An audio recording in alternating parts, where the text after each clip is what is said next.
broadcasting across the nation from the East Coast to the West, keeping you up to date on technology while enjoying a little whiskey on the side, with leading-edge topics, along with special guests, to navigate technology in a segmented, stylized radio program. The information that will make you go, Pull up a seat, raise a glass with our hosts as we spend the next hour talking about technology for the common person. Welcome to TechTime Radio with Nathan Mumm.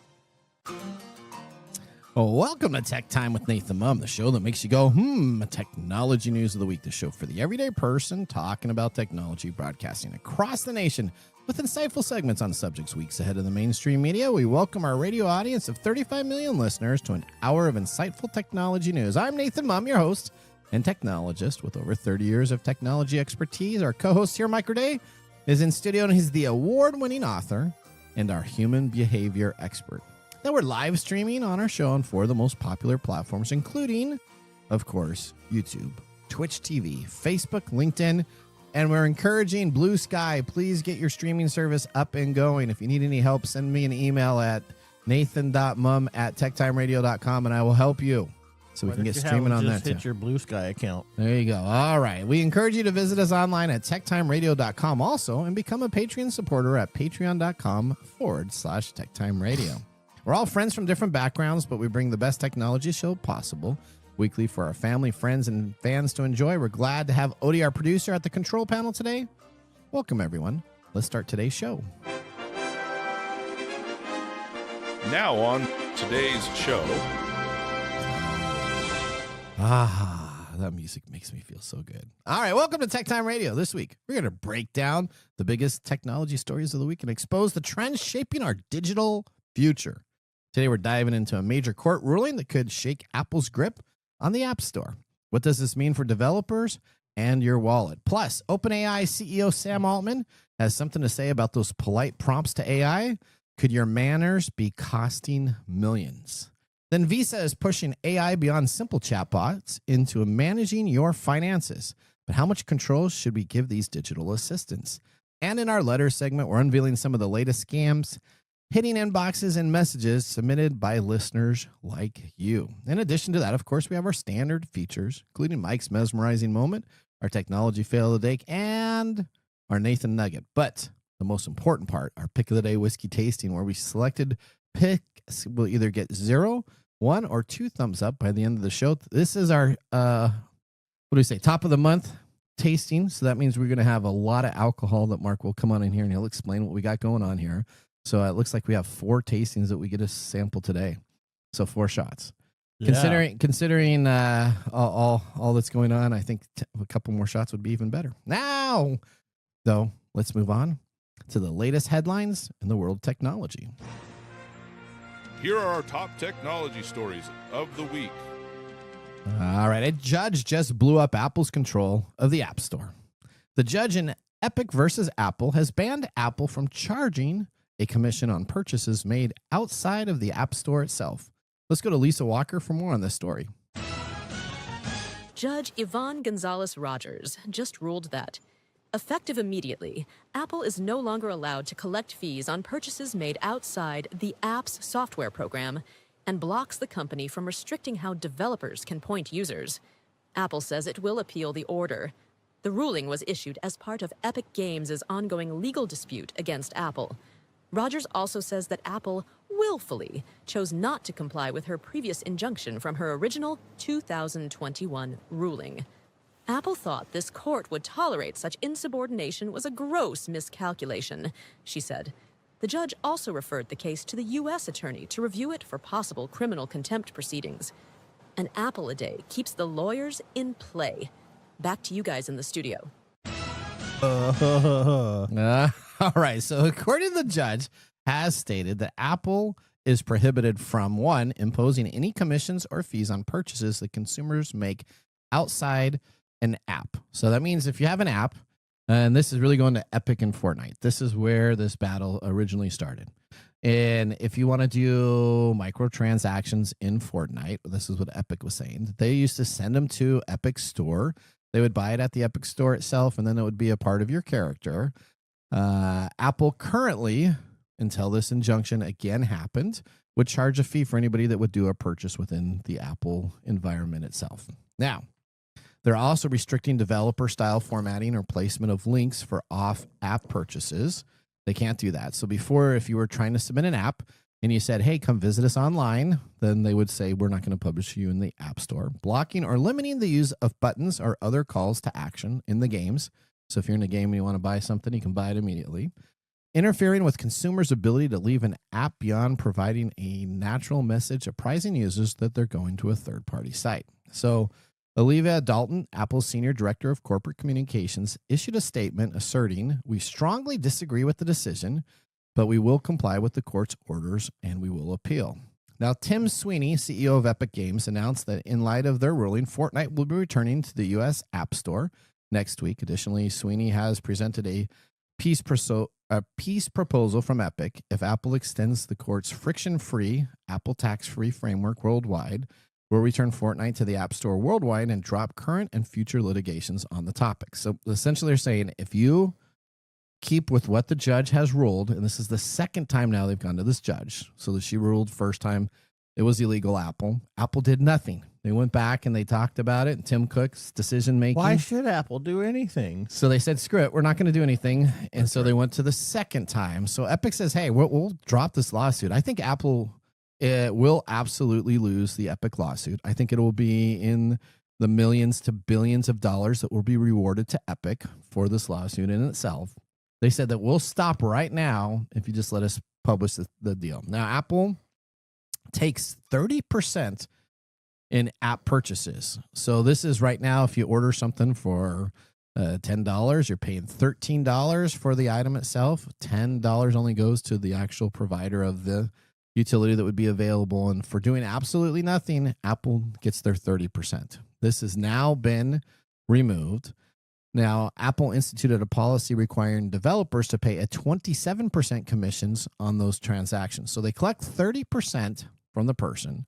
And then what the number that they have, so think of this as $10, then $2.70 has to be paid by the company. So they're making $3 on the transaction, $2.70. So when you're all said and done for a $13 transaction, the actual provider of the content that you're getting is getting less than $7 total in the transaction that's available there. So I believe this marks a significant shift for Apple and its future business practices moving forward. Do you think that Apple should be able to charge companies to do what they're doing?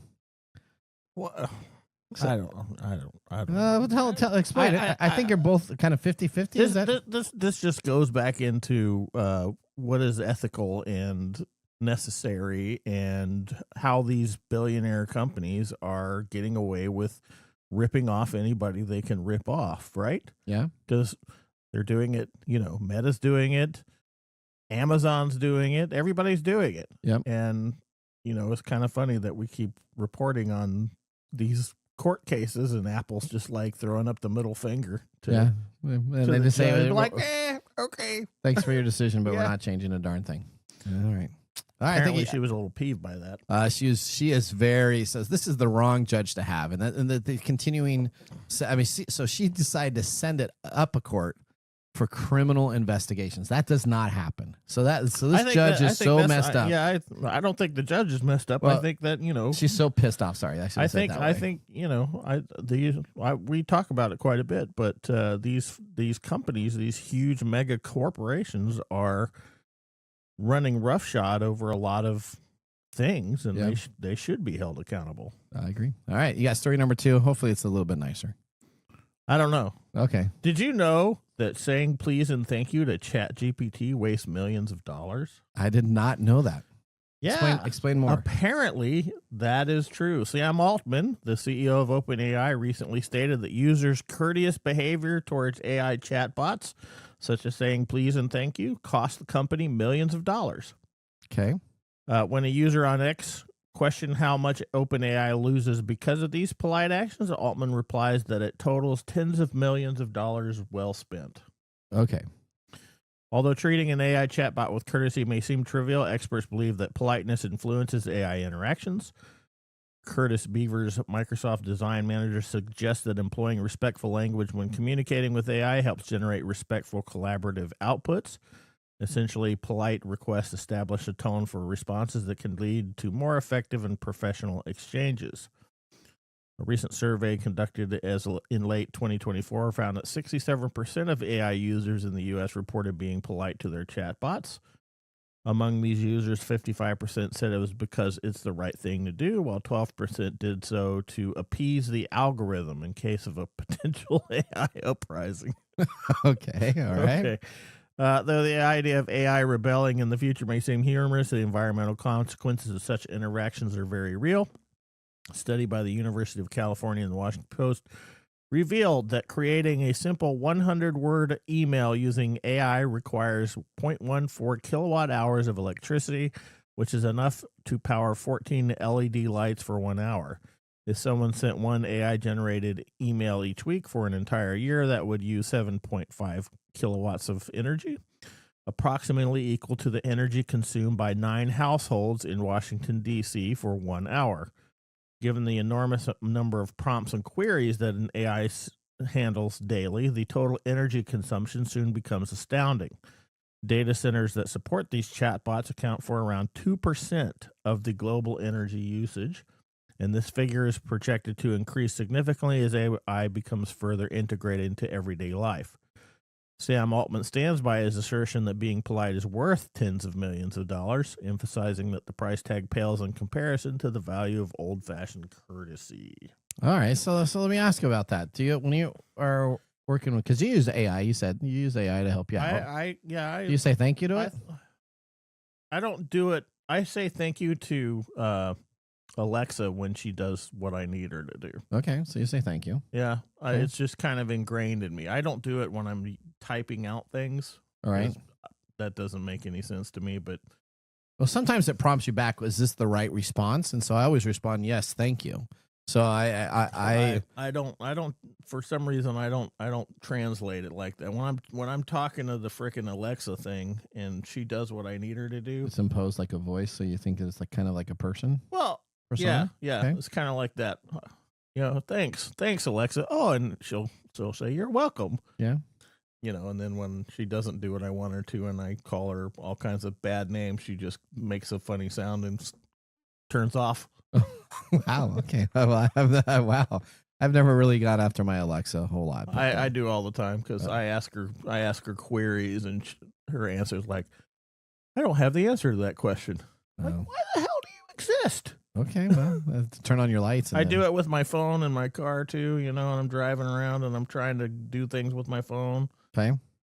I've said things to it that it like comes back with like little things that say, just because I'm an AI chatbot doesn't mean I can't be hurt by these words. Wow, you must be going after your AI chatbots a lot, huh? Yeah. Okay, I guess is that pent up energy you get to get out on the AI bot? I figure when they take over, I need to be taken out as fast as possible. So I don't end up being a slave. All right, this is a story for Odie here. Story number 3. Visa wants to give artificial intelligence agency your pocketbook. Now, these agents are designed to be more advanced. This is something that Visa is doing. Agents are designed to be more advanced than just chatbots. The tech sector has dedicated months to promoting AI personal assistants capable of understanding your needs and performing tasks on your behalf. Visa aims to change this by integrating your credit card with these AI agents. By setting a budget and preferences, these AI successors to ChatGPT and other chatbots could help you find and purchase items such as a sweater, weekly groceries, or even your airplane tickets. Now, last week, Visa announced a partnership with several leading AI chat developers, including U.S. companies Anthropic, Microsoft, OpenAI, Perplexity, and France's Mistral, to connect their AI systems with Visa's payment network.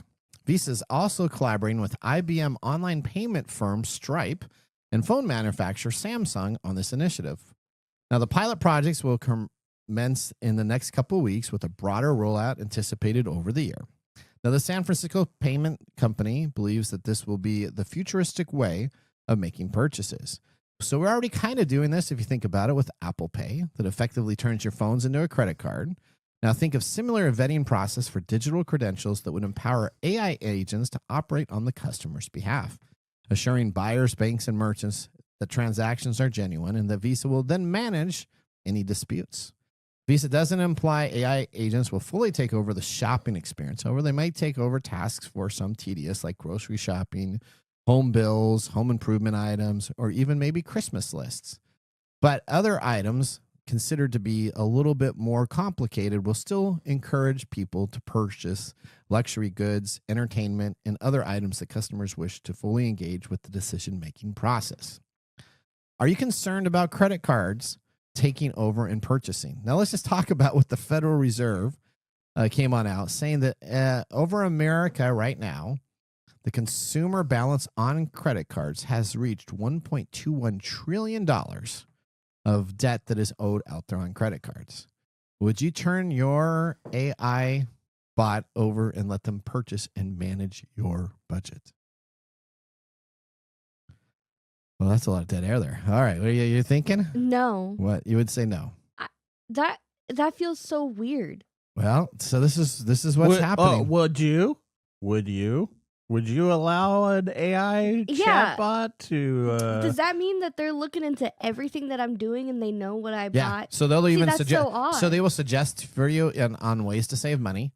They'll suggest for you on ways. I understand that part. Okay, so now I use bill pay. So let me and just then, say, and then it'll buy your groceries for you. Yeah, and I I don't also like use that. Apple. So we use Apple Pay. I use Apple Pay all the time. So Mhm. my phone is now a credit card with Apple Pay. Yeah.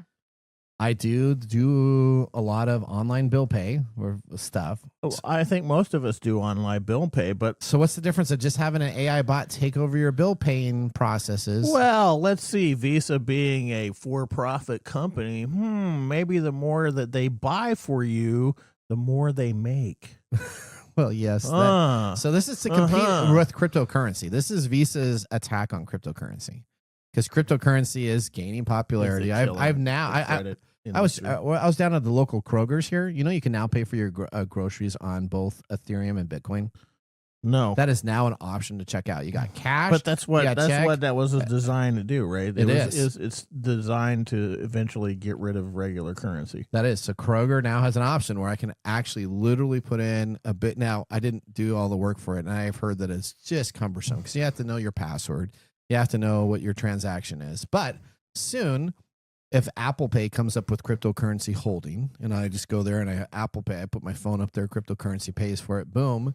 Now Visa is making no more money on the transaction. That credit card companies disappear in seconds. So why not in create an indentured servitude thing where Visa controls all your money and that's not where that's going. Every day we get closer to Black Mirror. We do. Like, that's all I'm thinking about. I don't remember what the episode is called, but there's an episode where they basically take a tiny version of yourself and then keep them trapped in your head, and it's your own personal assistant.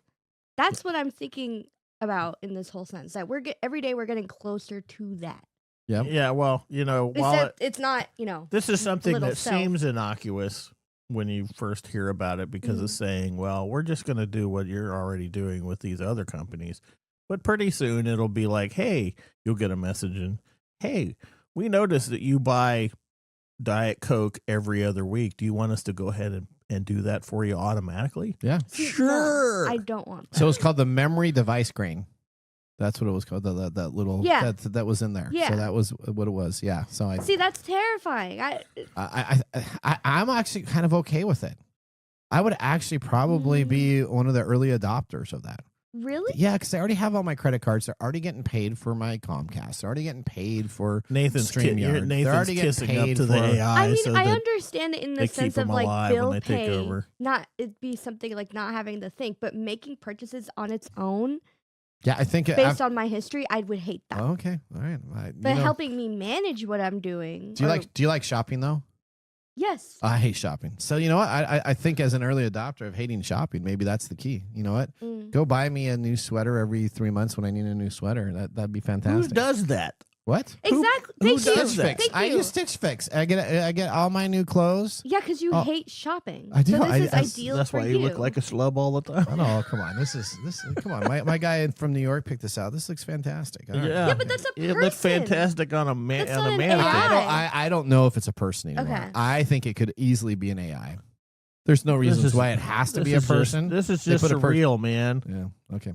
Well, that ends our top technology stories of the week. Does it? Next, we dive into When our are you going to letters. just have the AI just take over your slot here on the thing? Just set up a speaker, There's and I'll no just sit way- next to it, and he could just We make just- bad bad jokes? grammar and you know. Wow.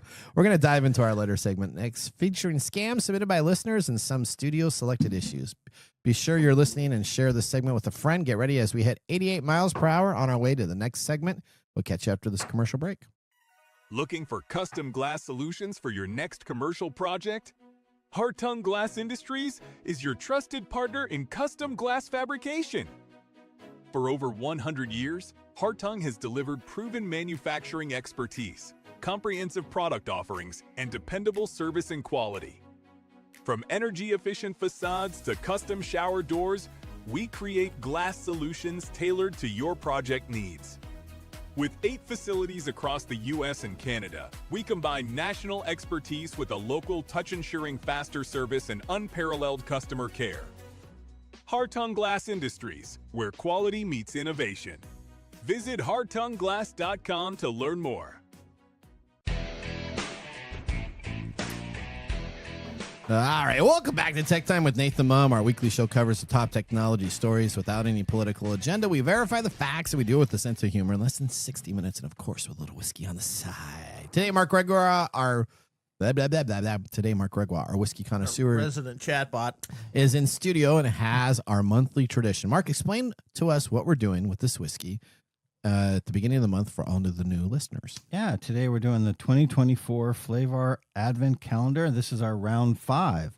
So we're using the Advent Calendar with 24 remarkable whiskeys to use for a year-long blind whiskey competition to see which one Nathan and Mike like best. Come along for the ride once every month while they uncover new tastes and train their senses to become true connoisseurs. Not sure how that's going, but we're trying. I got 2 that I really like on this.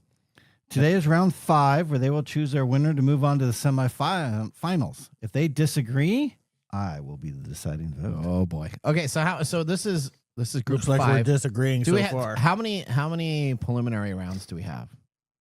6. 6. Okay, so after next month, when we get into June, we'll then start moving our way until we get into a winner.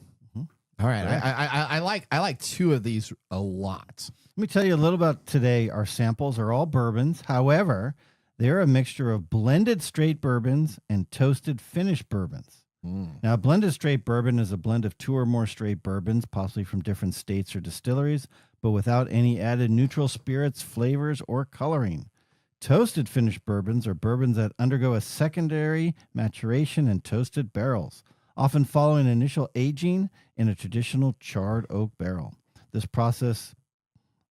This finishing process imparts unique, often sweeter, more dessert-like flavors to the whiskey. Okay. You know, I like 2 of these a lot. So are 2 of these toasted? 2 are toasted and 2 are blended. I think I love the toasted. I think I have 2 of the toasted. Oh, well, let's see which 2. So this one and this one. So that's the water glass. yeah. That one is a toasted. Okay. And what's the other one? The Glencairn. That one is a blend. Oh, that's a blend. Yeah, one of each. Oh no. Okay. I thought I was getting the toasted. I'm starting to buy a lot of toasted. All right. Well, You certainly are toasted. Is that what you said? I'm going to be toasted.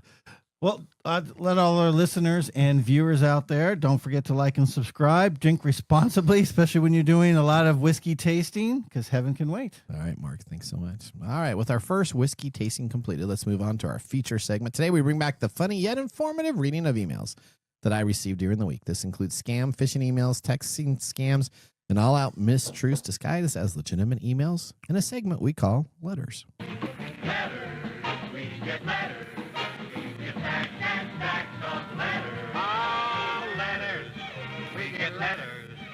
And the letters all have All right, as we go around the table. We start with Odie first, then we'll go Mark, then we'll go Mike, and then we'll go myself. Now, let me just tell you, I'm going to be a little different today. I don't actually have a letter, but I'm going to be talking about a brand new scam that is hitting the markets. So that's kind of my gig. But let's start with you first, Odie. What do you have there? I have something that says site scan. Okay. The scheduled site scan found one issue with scanning. and it says gsagamexpo.com. Okay. Okay. Known vulnerabilities, WordPress, and then it gives you some fun things. What action should I take? Go pro now or get solid security pro. All right. So this is a standard. So if you have a website, Yeah. okay, if you own a website and you use a WordPress website, which is like now 95% of the market, and the 4% is like Wix, and then there's like 1% of custom HTML. If you have a WordPress site, what happens is there's plugins that you load, and a lot of them are security related, and a lot of them tell you when something's wrong or when something's right. It's really interesting right now with ChatGPT because you can actually just go to ChatGPT and ask them to write you a WordPress plugin, and it's about 80 to 90% inclusive of making sure that app actually works. So you don't even have to now download these pre-done apps or pay somebody for these, because you can actually have ChatGPT or Grok or some AI actually go and create code for you, and boom, it's ready to go. But this is a scam specifically on a WordPress site that I had once set up. It looks like there's some security vulnerabilities. As soon as I start looking into it, they start saying that I have more vulnerabilities. And as you keep on clicking and clicking and clicking, there's different software packages that will help correct and make my site safer. So not only does it tell me to buy one software, it tells me to buy a second software and a third software and a fourth software to keep the site up, when really there is absolutely nothing wrong with the site to begin with. So it's all kind of a scare tactic. Looks really good. You don't ever want to have your website vulnerable. So you're going to click on give me more information. And what happens is when you go and you start clicking on it, they start selling you other items. Now, they're not actually malicious. That's what I was wondering. They're not malicious items, but you don't need these items to fix your site. Your site is still fine. They're just giving you a false positive warning. Placebo effect. Yes. What happens when Visa starts buying those things for you? the plugins for I don't know if they're going to do Next that. thing you know, you have like 80,000 plugins and you can't figure out where it is, and Visa's like smiling. Also, it's important to note that looking at the email itself, it looks like a legit email. It's pretty close, right? You know? It looks like a security email. Other than the fact that it's gsagamexpo.com. Yeah, so it's kind of a site. It was a site that I actually have purchased on GoDaddy, so they knew that I have the site. Now I don't have anything running on that site, so they shouldn't have expected that. So the thing is great scam. I don't have anything on that site, so when you're trying to tell me there's vulnerabilities, I don't have anything. That's just a park domain site, but still, their actual effort worked pretty good. If you had that site and that site was actually being used, I think I would have clicked on it and done a couple purchases. All right, Mark, we'll go to you next. What does your letter have? Mine is pretty lame. Oh, wow. Now he doesn't like, okay, well, hang on now. It's lame from the spammers. Okay. So let me tell you. So it came from Citricom Billing, a.k.a. OmniNet, and it says it's an invoice, and it says, Dear Nathan Mumm, the attached invoice number, blah, blah, blah, for $0 is due. Yep. Well, you put $0, I'm going to throw it in the trash, even if I think it's real. So the AI, whatever AI engine, the actual attachment that they said, even though I said on the email that I owe $0, there's an attachment that came with it. There's a PDF attachment. Yeah, and the PDF attachment said that I owed $49. Okay. So somehow maybe they fat fingered it in their deal and didn't realize that it should have been a 49. They missed a 4 and a 9. And a 4 to 9, and they just put $0 Could they have made it so the PDF contained a virus? They could have made it so a PDF contained a virus. This one actually didn't have a PDF that did contain a virus. But this is not a legit company that was trying to do an invoice. What this does do, though, in your spam filters is if I let this through and I don't flag it as spam because it's $0 and I just keep it in my inbox, the next time they send an email and the next time they send an email, it will just automatically come into my inbox because I haven't really deleted them. There was no reason for me to necessarily delete it because it's $0.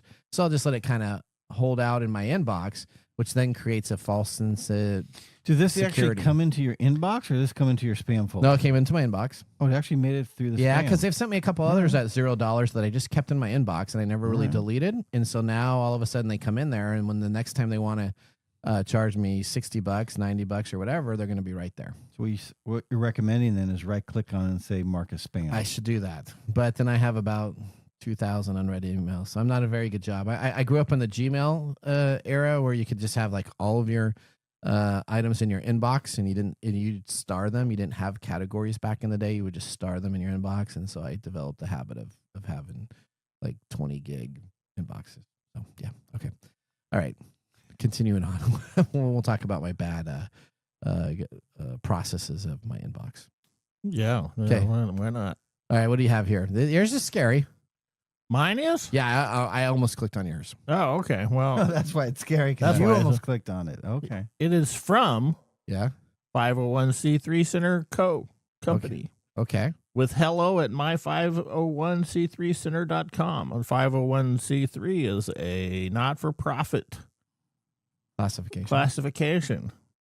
And this headline says, review and file your 990, which I'm assuming is a tax form for a 501c3. That is correct. Yep. Hello, Courtyard Media Foundation. Okay. And that is your 501c3. That is correct. This is a reminder that in order to maintain the status of 501c for Courtyard Media Foundation, the IRS requires you to file a Form 990 annually. If you haven't filed for the year ending 12/31/2024 yet, now is the time to do so. To file your annual 990 in series with our assistance, please click the link below. So did you click the link or did you almost click the link? You always click the link to follow the scan. So I actually clicked this on my main machine. And then I had to send it over to my other machine to actually take a look at it. So I did click on it, and it came on up. This was right when it's like April 28th. I'm like, okay, this is the deal. What's going on here? I looked at the title quickly. It kind of sounded like it was legit, and I did click on it. Yep, you got psychologically taken advantage of. I did. So not everybody's always perfect, but no, that's how they get us. They will always get us at some point, because at some point we are not paying enough attention.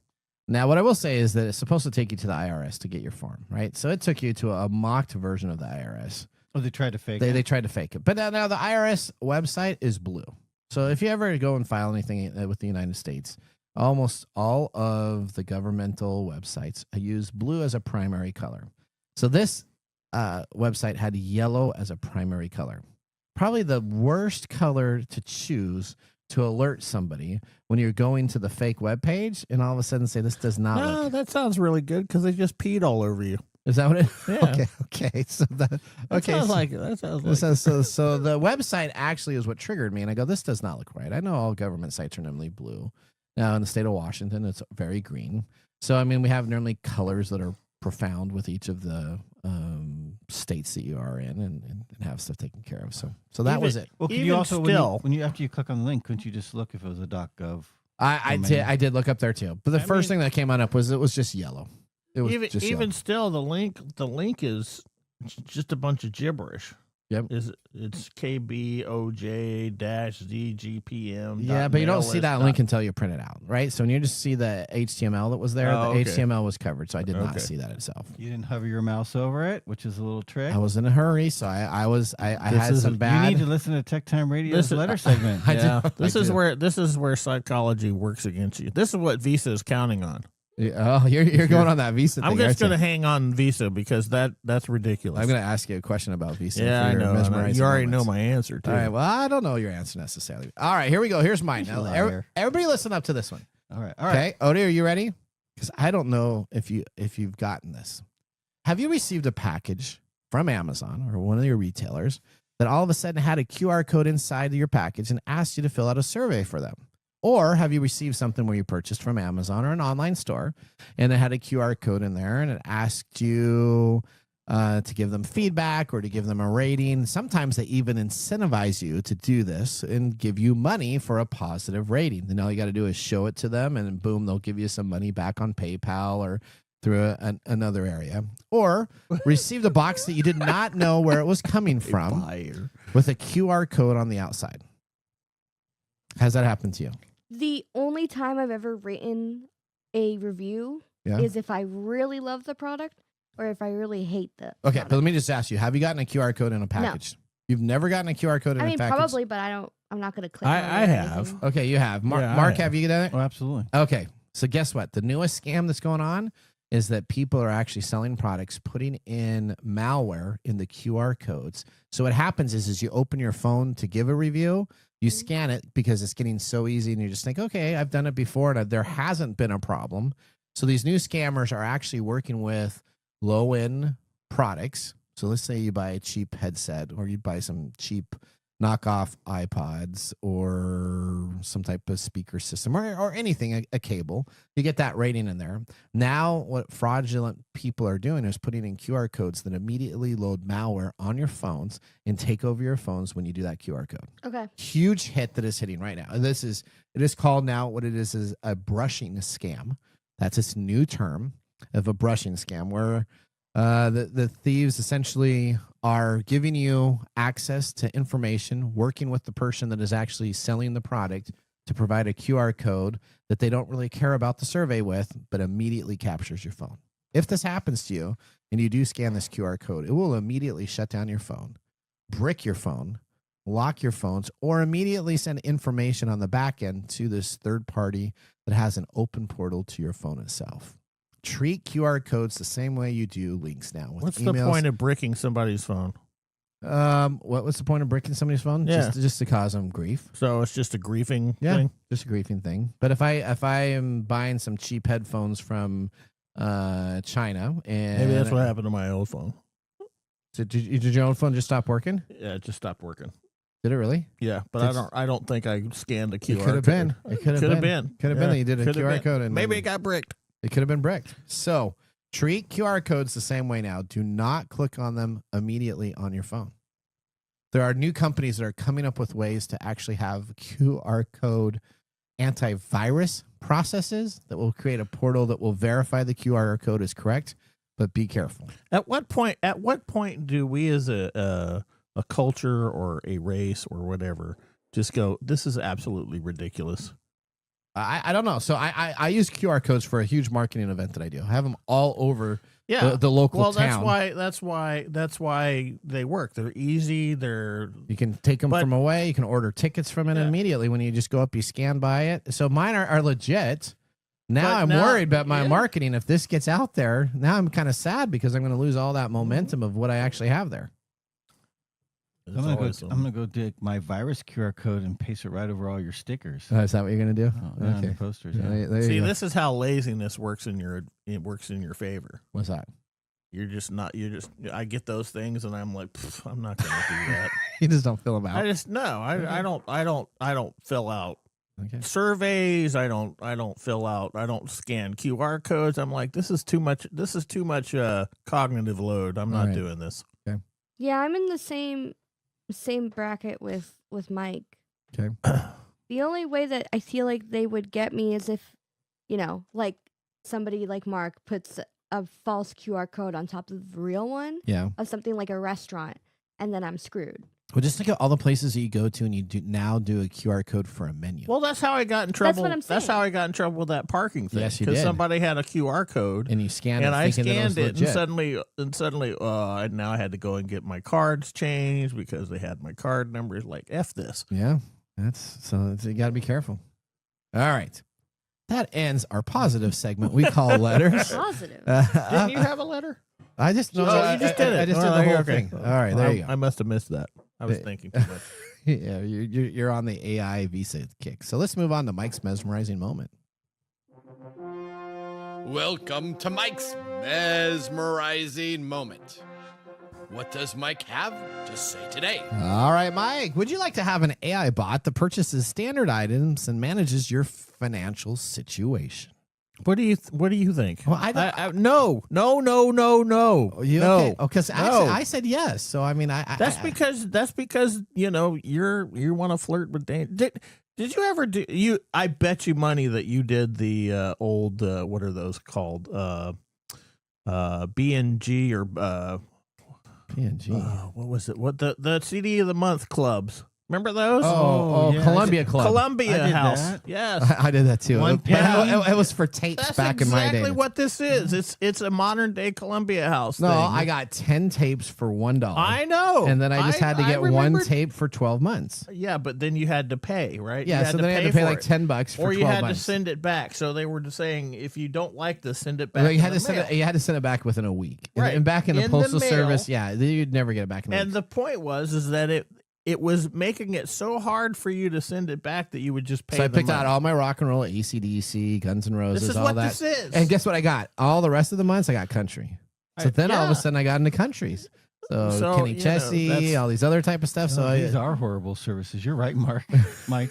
I swear, this is bad. Would I recommend this for anybody? No. The more you don't do, the more effort you give away to something else. Yeah. The more you're going to be taken advantage of. Okay. I'm sorry, but right. that's what these folks are trying to do. We spend an entire lifetime around staving off all this information that we're getting to just live a life. You can't even walk through a day without being told, if you don't use Tide, you're a sucker, or, Okay. So buy Nathan, this car because it's more awesome than that car. So Mike just made his point. What's your counterpoint? Because you actually signed up for this service. Well, as I said, I'd be a part of their Because he's lazy beta, in the other their beta direction. No, I think it'd be great to have an AI bot. Don't you think so? So you signed up for the beta. Not. So why don't we should do maybe in a few months come back and do a Nathan Nugget on it. Well, there you go. So my financial bot's you gonna be also his do- name's gonna be you Dave do- Ramsey. You do. You just want me to say that on there, don't you? Get ready on the F bleep that guy. Be careful on the button. All right, there. I know. I was just thinking about when you were doing it. I'm like, what am I going to name my AI bot? I had something else, and that'd be like. Do you do auto pay? I do. Are you an auto pay? Yes, all Do my you- stuff is on auto pay. Okay. Everything. Do you go back and check your auto pay? I know. So how is it that you Kind don't of. know you're getting taken advantage of? Kind of. So I'll look at the Chase almost every other day in my bank account, and if it looks like it's something off, then I'll be like, I need to check that. I mean, I use auto pay for certain things. Okay. But I have to go and check to make sure that I'm being billed properly, because I know somewhere there along the line somebody's going to misbill me, and I'm going to lose money somewhere. That happens. That happens. You know what? I don't think it's accidental either. Let me just tell you, I got an email from my DeLorean group that I paid for. Oh, I'm gonna have to talk about that. Oh, yeah, all right, yeah. okay. Thank you for that Okay. mesmerizing moment. Yeah, that was certainly All mesmerizing. right, we're gonna don't do it. We're gonna head out to a commercial bad. break. When we return, we have This Week in Technology. So now is a great time to enjoy a little whiskey on the side, as we're gonna be doing so during the break. See you in a few minutes. Hey, Mike. Yeah, what's up? Hey, so you know what? We need people to start liking our social media pages. If you like our show, if you really like us, we could use your support on patreon.com. Or is it Patreon? I think it's Patreon. Okay, Patreon. If you really like us, you can. And you say I'm like the us English in guy? Patreon.com. I butcher the English language?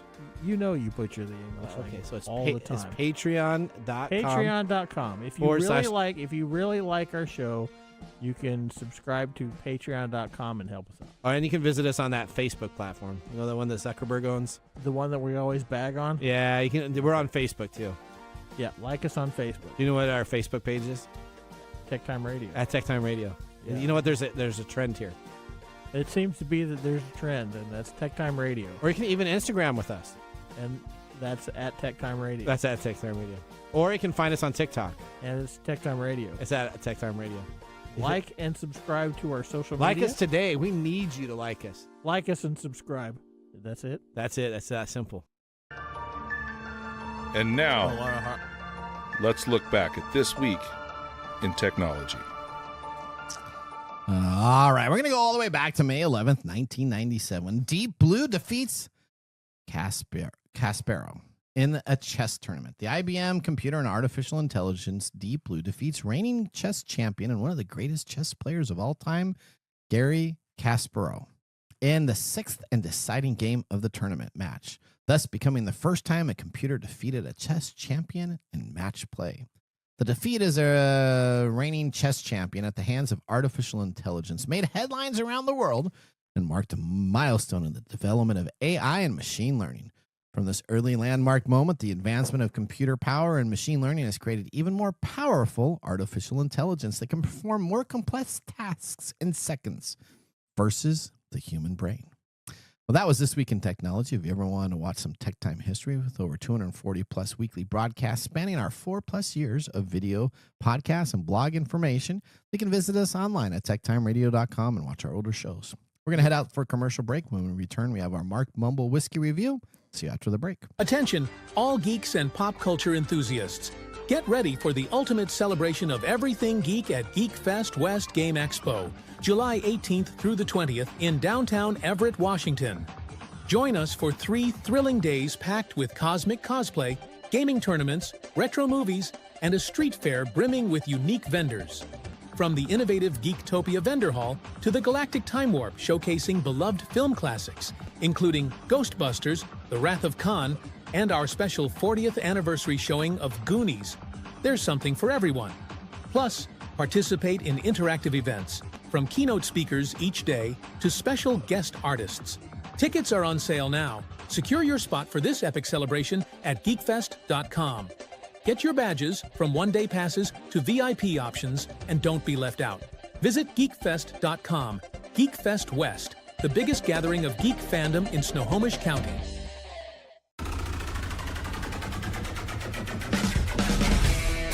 The segment we've been waiting all week for. Mark's Whiskey Mumble.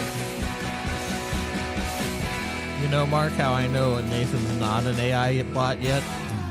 How's that? How's that, Mike? Because he still messes things up like Gary Kasparov. Is it Kasparov or Kasparov? It's Kasparov. Kasparov. Are you sure? Yes.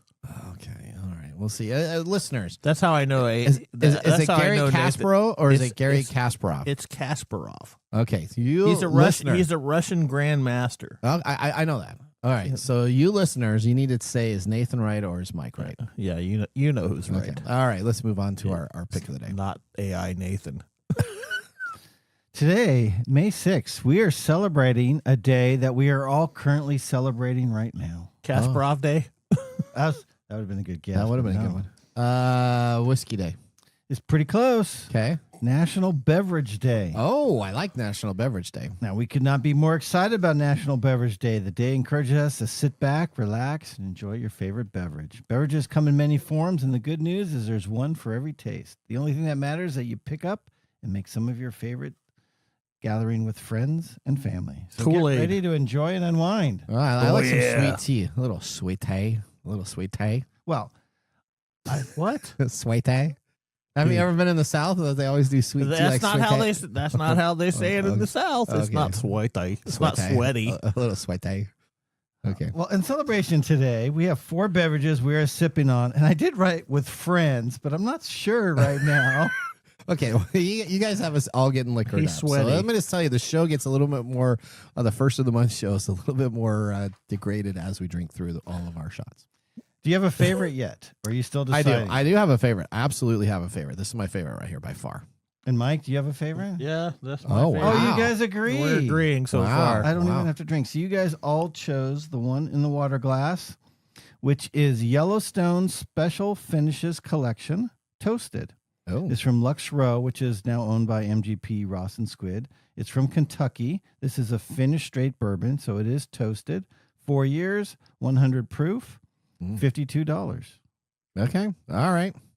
And then do you have a worst one? Yes, this shot glass. I am not liking the shot glass. Mine's in the So yours is Third. in reverse order. Oh, okay. Third okay. position. Well, that one is Penelope Toasted Series. Now, this was the one for November or December 24th. This is the special one. Okay. That they put into the wine. Okay. Or into the box. Okay. Man, I haven't even been drinking. I'm all over the place. Oh, you got a lot of drinks over there too. I was don't thinking know. about all their different favorite beverages. Okay. All right. So this one is also from MGP Ross and Squid. It's distilled in Indiana. It's a finished straight bourbon, roughly 5 years, 100 proof, and this one is $70.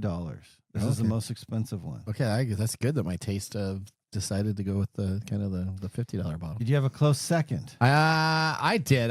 So my second would have actually been here. So that would have been The Glencairn? Yep. What about you, Mike? Mike's that was his number 2 also. Yeah. No, this is my number 2. Yeah. So we're the same. We're the same. Yep. That's Oh, my yeah. number 2. That's my Okay. number 2. So that one, number 2 was Millum and Green Whiskeys. They're triple cask bourbon. So this is a blend of straight bourbons from Texas, Okay. Kentucky, and Tennessee. Oh. Non-age stated, 94 proof, $47. Okay. And then the one that was kind of in the middle, kind Mike's of last. for everybody. Yep. Oh, Mike's. No, Mike's. No. No, it Yeah, wasn't that would Mike's be one. my last. I'm having trouble because they all taste pretty good. So No, actually, the one I just read rearranging. there was Mike's last. Okay. Glen Okay. Cairn. Okay. So the one in the beer glass, Yeah. which is Mike's second. That's my second. Yeah, And that is my that's second. his second. Yeah. Yep. That's your second. Okay, so your second is the beer glass. That is the Wise Man. That is a blend of straight bourbons from the Stoli Group. It's a blend of 4 Kentucky whiskeys, 4 to 8 years old, 90.8 proof, $60. Okay. All right. Well, that's good to know. We'll see what our pick of the day is, but I'm sure I'm not changing. All right. Well, with whiskey and technology, such a great pairing, just like C-3PO and R2-D2. Oh, Remember, yesterday was Revenge of the Yes. Sith Day on May 5th, right? So you have May 4th, then you have May 5th, Revenge of the Sith, and then we have today the 6th. Why is May 5th, besides Cinco de Mayo, the Sith thing? Well, that's they've added it now. So Star Wars is trying to keep on going on with different. You've heard of that before, haven't you, Mike? Oh, yeah. Okay. That's going to make me drink. All right. There you go. Let's now prepare for our technology fail of the week, brought to you by Elite Executive Services. Congratulations. You're a failure. Oh, I failed, did I? Yes. Did I? Yes. All right. This week's technology fail comes to us from Uber. Now, Julia faced every parent's worst nightmare when her 5-year-old daughter was inadvertently taken away in an Uber while sleeping in the back seat. Realizing the error, she immediately contacted Uber, seeking to contact the driver to swiftly find her child. However, Uber refused to give contact information, citing company policy. Instead, they required the Toronto police to submit an official request via their emergency disclosure form, accessible only through the Public Safety Response Portal or by email. Now, this bureaucratic process hindered the efforts to locate this child. Bureaucratic. That I actually like that one because it sounds like necrotic. Okay, there you go. Although Uber was unwillingly to provide direct help, Toronto police managed to trace the driver through other channels. Upon arrival, the officer found the child safe but understandably distressed. The girl had been unknowingly transported about 20 miles away from her initial drop-off point. Now, Julia, the mom, felt relieved but enraged by Uber's lack of immediate support. Now, as compensation, Uber offered a $10 credit, which Julia deemed deeply insulting. Now, Uber justified its actions by stating that its policies aim to protect the privacy of both riders and drivers. Nonetheless, critics claim the incident exposed a significant flaw in emergency response procedures within the gig economy, when efficiency often comes at the expense of customer service. Now, technology analyst Camry Levy pointed out that traditional transportation services usually have direct customer support systems, while companies like Uber depend on strict protocols that can complicate the urgent situation. Julia has since intensified her efforts, demanding policy reforms that would ensure Uber prioritizes the safety of minors in similar circumstances. She asserts that no financial compensation would have been adequate without the implementation of a clear emergency protocol to prevent similar incursions for their families. Sue. All right, so what do you think there? So Odie had it. What are you saying there? Okay, I am not blaming the mom at all. I want that to be very clear. Okay. But Uber does not allow minors to ride alone. Okay. They what do you call it? There's a policy. There's a policy, Yeah. and they just started doing it with teens, that teens can now ride alone or have their own accounts.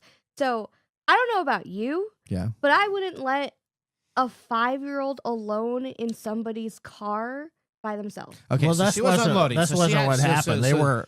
She was unloading. She forgot that her kid was in the back. She probably She forgot. She did. She forgot the kid. Did she forget, or No, did she just unload and They the guy were- just took off? Well, according to what I read, they were discussing about how to move all these groceries or whatever and get the kid, and the Uber driver just took off. Yes. Then I take it back. Okay, take it back. Okay. So with okay, that's fine. That's fine. Blip, blip, blip. Yeah. Oh, wow. Okay. Although still, if you're an Uber driver, this is what I would say. You shouldn't be leaving. And if you have to go 20 miles until you realize you have somebody in your back seat. Well, a are sleeping you- kid is pretty quiet. Yeah. Also, they're a 5-year-old. So they're pretty small. Depending how you're sitting, are you going to be able to see them in the rearview I would mirror? expect as an Uber driver, you always check to make sure if somebody leaves your deal. The whole situation is not the problem. The problem is where Should have been a $20 the gift card. bureaucratic policies come into play Yeah, it should have been $20. It should have been $20. I mean, yeah, that's the real problem is that it should have been $20 instead of $10. Yeah. No, it's the bureaucratic nonsense that went into play. The woman called, told Uber that their 5-year-old daughter was still in this car, and they were like, "Well, company policy tells me that you have to call the police, and the police have to do this and that and this and that." I understand where they're coming from though, because they're covering their own. And their driver, right? They don't want you can just get and a I hold of the driver. understand that, Okay. but this is a child This that's isn't an missing. emergency situation. Yeah. That there should be policies that supersede these Privacy. nonsense privacy things. Yeah. Okay. All right. Now let's move on to our technology fail of the week. We just did that. Oh, I'm sorry. Our Nathan Nugget. Sorry. I'm thinking our Nathan Nugget. You're celebrating Beverage Day. Nathan's been celebrating Beverage Day a little bit longer than he should. Thanks, buddy. Let's move to our Nathan Nugget. This is your Nugget of the Week. I got a lot of whiskey in me. All right. The recent publication of a deeply flawed AI-generated diagram in a respected scientific journal underscores a troubling reality. Now, we've had James on, and he talked about this. All right. So this is going back to James on our shows on a couple months ago. Now, the increasing risk of errors in academic research due to unchecked artificial intelligence. Now, the journal Frontiers in Cell and Development Biology had to retract a paper after discovering that it contained a biological inaccurate illustration of a rat, one with bizarre distortion, including 4 testicles and non-essential labels. Now, this incident is more than just an embarrassing mistake. It reflects a growing concern in the scientific community. AI-generated content is rapidly making its way into research, but without proper oversight, it threatens to undermine the credibility of medical literature. Scientific journals serve as the cornerstone of knowledge, guiding medical advancement, treatments, and public health decisions. When errors like this slip through the cracks, this casts a doubt on the reliability of peer-reviewed studies and highlights the danger of over-reliance on automation without human verification. All right. In our role of AI, we had a medical journal. And yet. It had a rat with that wasn't even a rat. It had the rat actually was sitting up in a chair. Was it an AI generated rat? It was an AI generated rat with four man parts that were included in the diagram. Balls. And then it was also mislabeled, and this got peer reviewed and published into our large language model systems across our AI platforms. Okay, all right. So it wasn't. So when I said let's do a technology fair, I have to ask an obvious question here. Yeah, you're ranting about a rat with 4 nuts getting put on a scientific journal, right? And how bad that is. Yeah. And yet you're going to allow Visa to pay your bills. You can't get off that Visa I'm thing, not can going to you? get off that Visa thing is going to be your new. I got anytime I need something, Odie, you're going to have to reclip this show. Because anytime I need something, I'm just going to say, how do you feel about your Visa AI? Confucius say rat with 4 balls not run fast. Okay. The other problem with that, too, with the large language models is that's compounding, because you can't just go there and pull that data out. No, because once it gets published, then it gets replicated and replicated and replicated. Unless you were to start completely over, and that's the problem with these large language models that have problems with them, is we're not starting over, and so these issues just keep compounding and compounding. Yep. All right. It's like a virus. So now you're going to have pictures all online of rats with four balls. All right, there you go. Let's move on to our pick of the day whiskey tasting. And now our pick of the day for our whiskey tastings. Let's see what bubbles to the top. All right. Okay. We are doing our flavor calendar. Yep. Round 5. And I question whether you guys are connoisseurs or not, but I will say I was tasting, and my number 1 is both your number 1. Wow, look at that. And not only that, my order is exactly Mike's order. So, Mike, you are the connoisseur of today. Oh, wow. There you go. So, okay. number 1 was in the water glass. Yep. The Yellowstone Special Finishes Collection Toasted. Number 2, which is in the beer glass, the Wise Man, which is a blend of straight bourbons 4. Number 3 was Penelope Toasted Series in the shot glass. and that is finished straight bourbon. And the fourth one, which actually is my thumbs down of all of them, was the I'd say it's Millum the thumb and down, Green triple cast bourbon in the Glencairn. So give a thumbs up for Which is everybody, a but the blended last straight one. bourbon. The last one should be a thumbs thumbs down. up, a thumbs up. Thumbs ups. What about for you? Any thumbs down for you, Mike? I didn't have any real thumbs down. I kind of liked all of them. Okay. But, All right, guys. Lots of whiskey today. Lots of craziness. Thank you so much, listeners, for joining our program. Remember, the science of tomorrow starts with the technology of today. We will see you next week. Later. Bye-bye. Thanks for joining us on TechTime Radio. We hope that you had a chance to have that moment today in technology. The fun doesn't stop there. We recommend that you go to techtimeradio.com and join our fan list for the most important aspect of staying connected and winning some really great monthly prizes. We also have a few other ways to stay connected, including subscribing to our podcast on any podcast service, from Apple to Google and everything in between. We're also on YouTube, so check us out on youtube.com/techtimeradio, all one word. We hope you enjoyed the show as much as we did making it for you. From all of us at TechTime Radio, remember, mum's the word. Have a safe